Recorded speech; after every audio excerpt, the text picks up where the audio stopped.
Good morning to one and all. Today I would like to present our paper titled To Fire or to Great and Progressive Keratoconus conducted at Giridhar Eye Hospital under the mentorship of Dr. Vinay S. Pillai. Corneal collagen cross-linking is a well-established surgical technique to strengthen the ectatic corneal tissue, and removal of corneal epithelium is an important procedure in this technique. The outcomes of different methods of epithelial removal, that is mechanical epithelial debridement versus the phototherapeutic keratectomy, has been extensively studied before conventional cross-linking protocols. But do they hold good when we switch conventional cross-linking protocols with accelerated cross-linking protocols? Hence, we set out to compare the long-term results of accelerated cross-linking for the treatment of progressive keratoconus using two different techniques of epithelial removal, that is the PTK versus the mechanical epithelial debridement. This is a retrospective comparative study. Progressive keratoconus patients aged above 18 years with a corneal thickness of more than 400 microns were included in the study. Any history of past surgery, infections, pregnancy, or lactation were excluded from the study.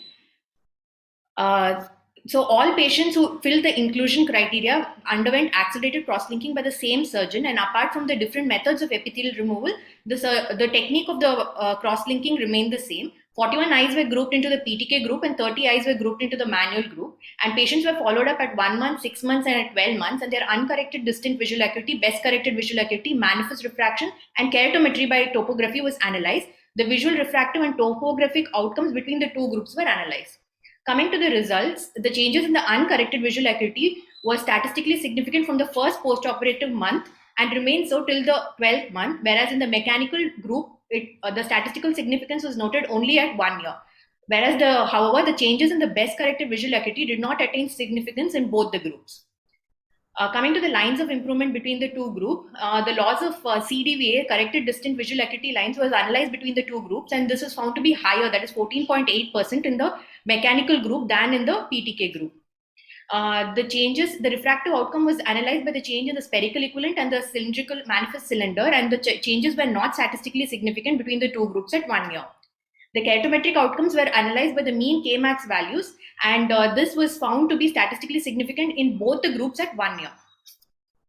3 recent studies have compared the effect of mechanical versus PTK epithelial removal before standard cross-linking in progressive keratoconus, and this has been beautifully illustrated in this review article in the recent publication in IJO.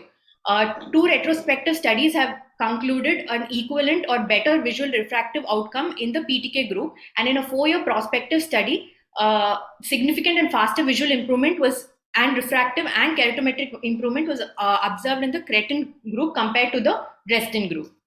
In our study, we compared the 12-month outcome in the epithelial removal technique before accelerated cross-linking, and we found visual recovery was much faster in the PTK group. Loss of best corrected visual acuity lines was more in the mechanical group, but equivalent changes in the refractive and keratometric outcomes. So the excimer laser could have contributed to the regularization of the corneal surface, leading to better visual recovery, and the equivalent results could have been due to the long-term flattening effect of cross-linking. The limitations of our study was the retrospective design, lack of keratoconus severity classification at the beginning, and a small sample size. At end, we would like to conclude that prior to accelerated cross-linking, both manual epithelial debridement and ablation via PTK produce equivalent refractive and keratometric outcomes with a far superior visual outcome up to 12 months. Thank you. Thank you so much, Dr. Suranjani, to finishing up on time. I would request the chairpersons to go with the questions. We have one. Yeah. So I think wonderful talk and the paper, Dr. Suranjani. Thank you. And so basically, I would like to ask you one question. Like when we do the epithelial removal with the trans-PTK mode versus the mechanical debridement mode, yes, what is the reason that the trans-epithelial PTK gives slightly faster recovery and better visual outcomes? What do you think is the reason for that? So because in addition to the epithelial removal done by the PTK, it also causes minimal stromal ablation in the area of the cone. So this causes a regularization of an irregular cornea. So there is an improvement in the regularity, which leads to a better visual outcome in this PTK group. Yeah, that's right. And what is this technique called as? Like the way you have Athens protocol, you have other protocols. So is there a name? Yes, so this is called as a Crathon protocol. So the study that you have is essentially the difference between a accelerated mechanical removal versus the Crathon protocol, right? What is the Crathon plus protocol? Sir, along with the I request to all the doctors to please sum it up within the 30 seconds. Yes, Dr. Sugaranjini, you can just give answer to this, then we'll move on to the next speaker. Kraton Plus protocol is, we can, in case of keratoconus, we can also do a PRK to further ablate and then cross-link after the PRK is done, sir. At least it log right there. All right. Thank you.